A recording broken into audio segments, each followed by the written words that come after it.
This week on the top of Down Under, we head to Mount Elizabeth Station in the central Kimberleys. If waterfalls and swimming holes are your thing, then you're in the right place. But first up, straight off the cuff, we have to channel our bush mechanic skills.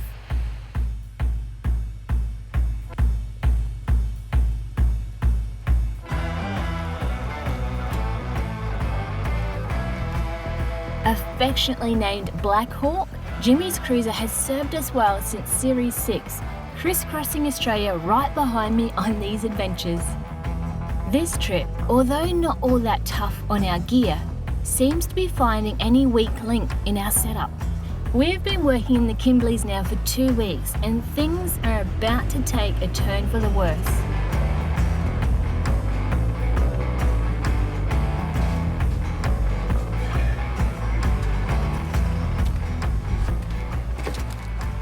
Hey Penzo, you there, mate? Yeah, you're a bit scratchy, but I got you, Jim Bob. Mate, I've got massive dramas, eh? What's going on, mate? I've just lost all steering and nearly crashed. Far out. Are you okay, Jim Bob? What happened? Yeah, I'm good, just a bit shaken up. Yeah, just driving along, lost all steering. Luckily, I was going up a hill and I got in the boat on the back, so that's managed to slow me down pretty quick. Yeah, I just think I've broken the ball joint off the steering arm. Jeez, alright, that's serious, mate. Do you want me to come back and give you a hand? No, I reckon I can patch it up. There's a little bit of thread left on there. I'm going to try and wind the arm onto it. That should be enough just for me to keep limping along. Is there any chance you can go ahead maybe to the next station and see if there's an old Land Cruiser there who might be able to salvage some parts off? Yeah, alright mate, I think you're actually a fair way behind me. This UHF has got long legs on it and I can see coming up there is a station, so I will call in for you and try and find maybe another tie rod end to get you going again. As long as you think you can limp it in, mate, I'll go in front for sure.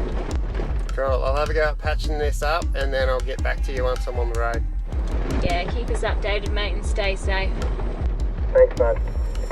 I've managed to get the broken piece of the tie rod end out of the steering arm.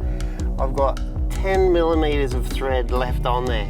So I'm going to try and wind that on to the steering arm, just a temporary bush fix so I can limp the car. Penny's 40 k's ahead of me at the closest station and she's already on the hunt for another one for me. So hopefully this little 10 mil holds up and I can just cruise in and Penny's got a piece for me and we can fix it properly. Due to the remoteness of the Kimberleys, the outback stations here are very resourceful and they'll quite often have a boneyard. Now that's a collection of broken down vehicles and machinery. I'm on my way to Mount Elizabeth and I've been given permission to have a look around this boneyard. Now one of the bonuses of the vehicle that I've chosen to tour with is that it's quite common that outback stations usually run them and also the parks rangers. So there's usually a rack around that you can pinch some parts off with permission. It's time to get the rattle gun out and help Jim Bob. We're pulling the one off the steering box side, so if we can turn this wheel, it'll make it a lot easier. And can you put that bar through on top of the steering dampener just to put some weight pushing it down so when I hit this it should pop out. Pressure on the way. You got some heat on it? Yeah. Right, got it first hit. Thanks, bud. Right. You'd think it'd be seized up because it's been sitting here for a while. Sometimes you get it lucky. Have you been eyeing off the brake lines on this as well? I have. I've been looking at the brake lines trying to think which ones could I pinch for a spare. We're in business, bud. This is the part we need. My one was 20 mil in diameter. This one looks like it's 20 mil, just over 20. So can't tell you how pleased I am to see that piece of metal right there. You and me both, buddy. Saves us a long drive into town. It does, yeah, a day's drive. Excellent. Right, let's pop them in the car, eh? If only we had some Iron Man hand cleaner and a bit of water. Oh! Like where your head's at. To many people this looks like a junkyard, but to us it's a treasure trove of spare parts. And it's just crazy that there's a Vespa here, a little scooter. Like, this is the height of ambition on these roads. Seen better days, but she must have done some Ks. Very neat. Rum rum. Alright, that's the new tie rod end, well new to my car. It actually came off a 20-year-old 75 series Land Cruiser, and that one was in better condition than the one that was in the car that was only 2 years old. So big thank you to the property owner that let us salvage some parts. I'm feeling confident that the car's in better condition than what it was, and we can get going.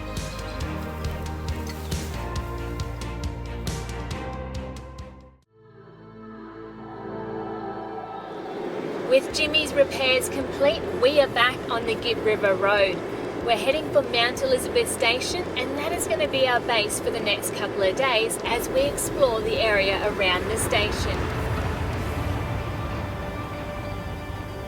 Mount Elizabeth Station was owned by the Lacey family since 1945. Then in 2016 it was purchased by a Chinese corporation. Today, small-scale tourism is in place. They've got pleasant camping grounds with showers and toilets. You can have a fire and bring your pet too if you like. Now it's 29 kilometres from the turnoff, and the road, it can be a bit corrugated at times. Smack bang in the middle of the Kimberleys, Mount Elizabeth Station is located roughly halfway between Kununurra and Derby on the Gibb River Road. This 500,000 acre, fully operational cattle station welcomes guests. On offer is camping, dining, bed and breakfast options with a true genuine outback setting. Hosts Luke and Emma invite you to share the exquisite landscapes that make Mount Elizabeth Station a must visit when in the Kimberleys. It's actually been weeks since I've unhooked from the camper trailer, and I've got the quad bike off as well, so I'm footloose and fancy free today. We're using this campground as a base as we head out to explore different areas of Mount Elizabeth. Now with the weight off my tray, it means I can now let the air out of my airbags. The pressures in the tyres should be okay, but I'll monitor that as I'm on the track because it's a bit rocky.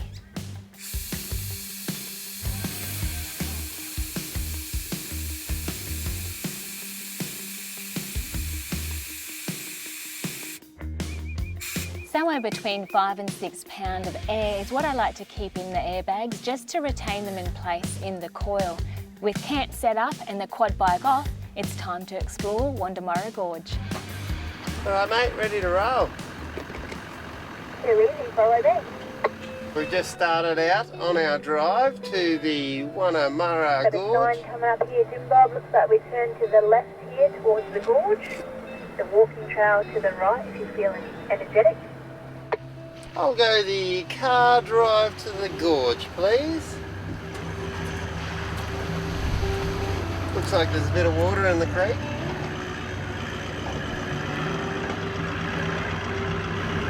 We all know creek crossings are my favourite. Rocky, rocky, rocky.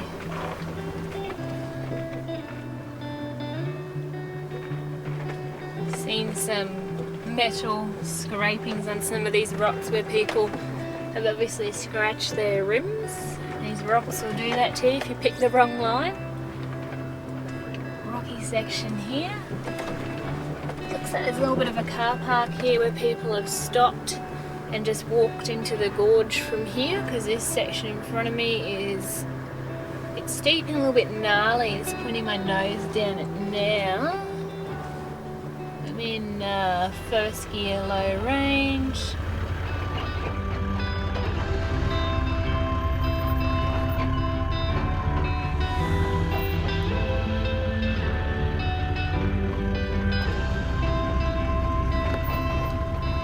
So this track started getting fairly rocky. I might drop another 5 pound out of my tyres just to smoothen it out a bit.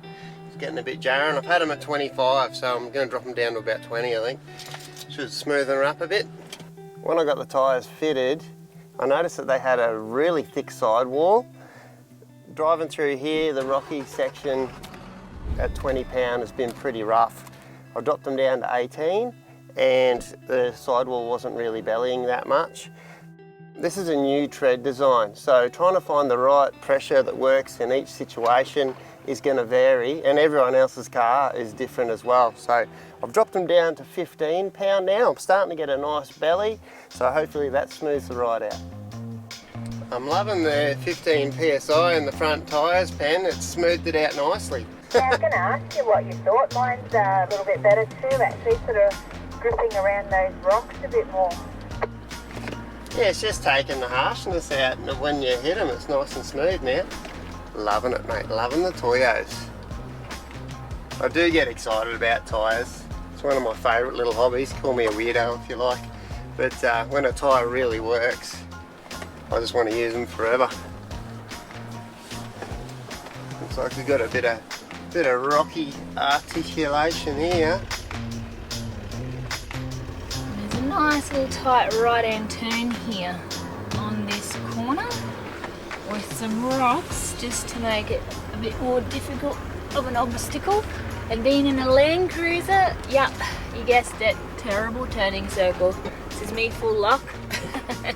We'll get there eventually, we'll turn around. There we go, finally come round. Jim Bob's gonna have the same problem. Oh, he stalled it. Did you stall it?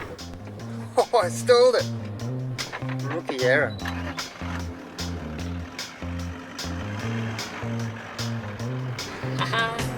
He's not talking to me, so I'm going to take that as a yes that he did stall it. I know a few other people that will be laughing to their heart's content at the sight of that. Talk to me, Jim Bob, what happened? I was just saying, certain people will be laughing to their heart's content at that. I stalled it. I thought you did when you went all silent. I'm like, hello. I looked in the rearview mirror just at the right time to catch it. Damn it, I was going to try and slip that one past you. Oh well, proves I am human after all. Old eagle eyes here, mate. Don't miss much. Yeah, I just thought, oh man, I'm going to cop it. I'm going to cop it for this one.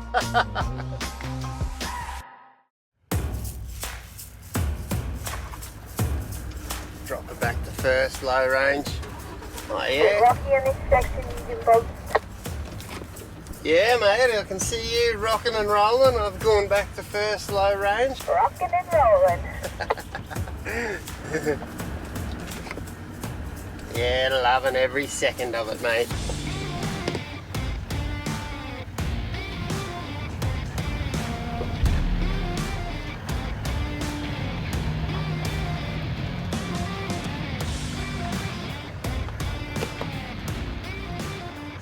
The Wannamurra Gorge track does require high clearance on your vehicle. There is a car park at the 9 kilometre mark should you not wish to drive the last 1 kilometre to the gorge.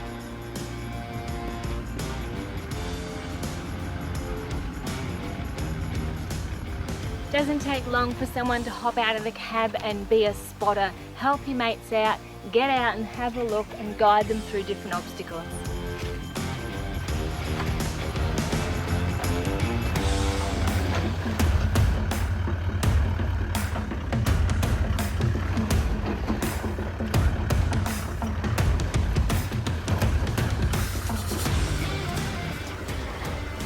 See a couple of scratches on these rocks here where people have hit their diff.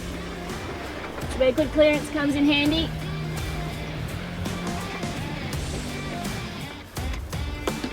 Take a look at those rocks on the way down, Jim Bob, you can see where everyone's hit their diff. Yeah, okay, hopefully we can get through okay. Yeah, you got plenty of clearance, mate, you'll be fine. Don't want to get too far in front of Jim Bob, want to make sure he's alright. Doesn't get hung up on anything, but he's got a nice lift kit in there that lifts everything up nice and high. And you just got to keep in mind the punctums on your diff. Remember where they are in your vehicle and just guide those through the rocks because that's one of your lowest points. Yeah, that was a bit of fun, wasn't it, bud? I'd say that's probably the most serious piece of rock crawling we've done so far on this track. Everything else has been reasonably moderate. Yeah, I think mainly just have to take it easy just to make sure we don't scratch the rim basically. It's not, I wouldn't say it's hardcore. Nah, I don't want to scratch your rim, that's not a good look. We have reached the point where we turn the forbies off. We put the hiking boots on. The drive-in's been pretty awesome, Pen. Rock crawling, first gear low range. Yep. It's been fantastic.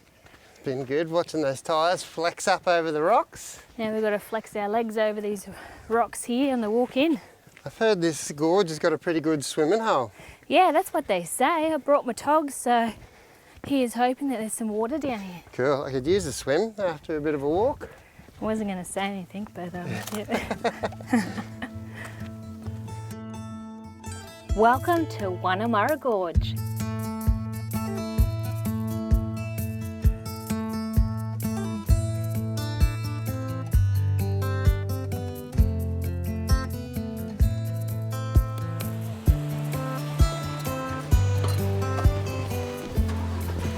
The Kimberley region is home to hundreds of thousands of rock art paintings known as Bradshaw's or Windjana art. The Bradshaws are being dated earlier than the latter Windjana. Now these mysterious and beautiful and sometimes eerie paintings are found in hidden outback galleries in rocky escarpments across northern Kimberley. Now they say that there's some here, the locals have told us, so let's go and see if we can find some.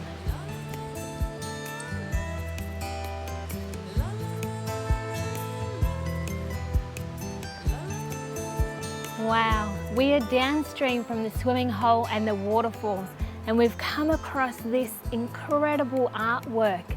Now I wish I could interpret this for you, but it's not my story. The Indigenous people, they pass that story down from generation to generation. It's been very well preserved, this art, and I'm going to take a closer look.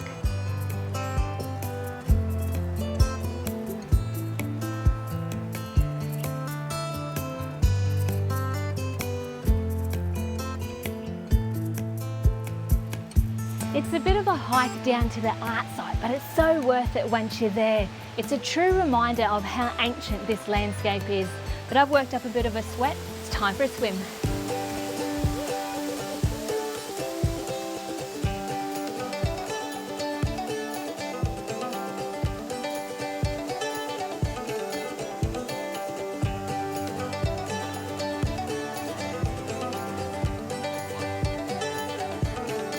Really enjoyed that walk down to the gorge, Jimbo, a bit of culture and a swim. Yeah, that was awesome, wasn't it? That water was definitely nice and refreshing.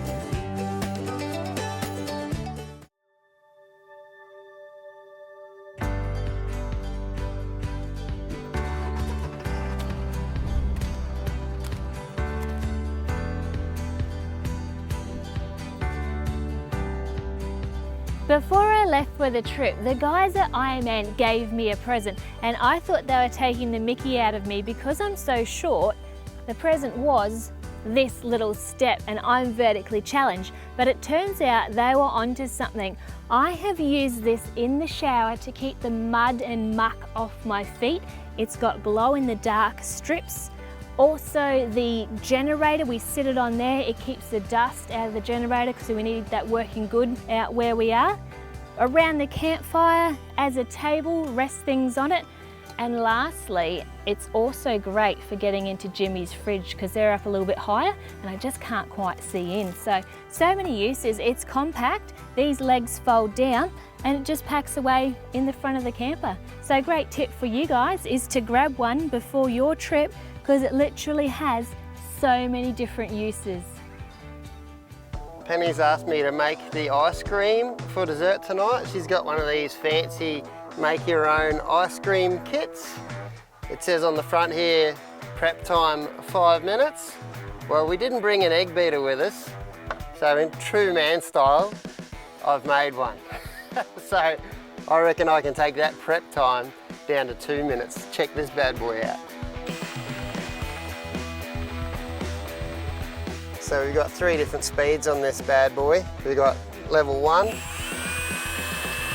stir the pot. Level 2, Here I come. Level 3, I like to call Crazy Larry. I so don't want to give it full throttle, eh? I reckon I'm going to wear it. Sounds like she's about to take off. Oh, that's whiskerlicious. Aerated enough? What do we got to do now? Stir in our cookie pieces. So now it says store in the freezer at -18. So I'll drop my Ironman fridge down to -18 and pull it out in 2 hours and give it another stir.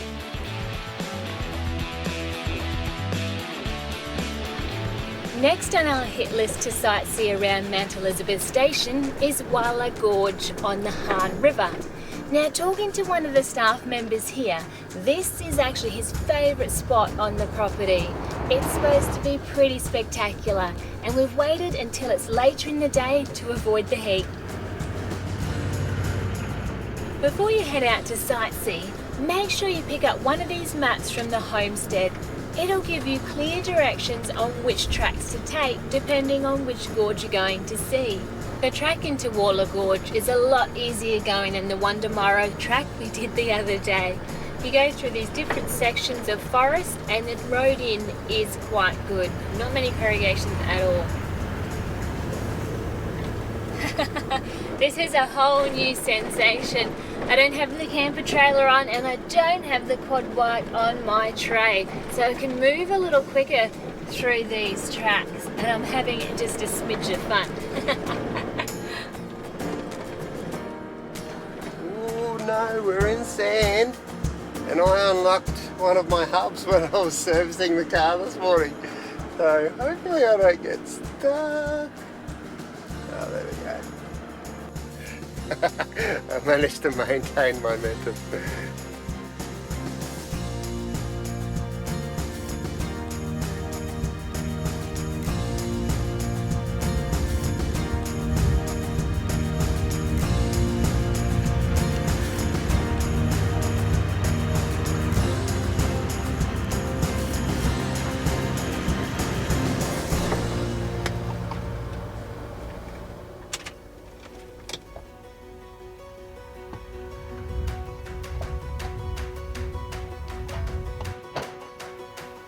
That was a really pleasant drive in. I wasn't expecting that sandy section there, but it's okay, I didn't need four-wheel drive. And I can see the water, it's really close to the car park. I'm gonna go and take a dip.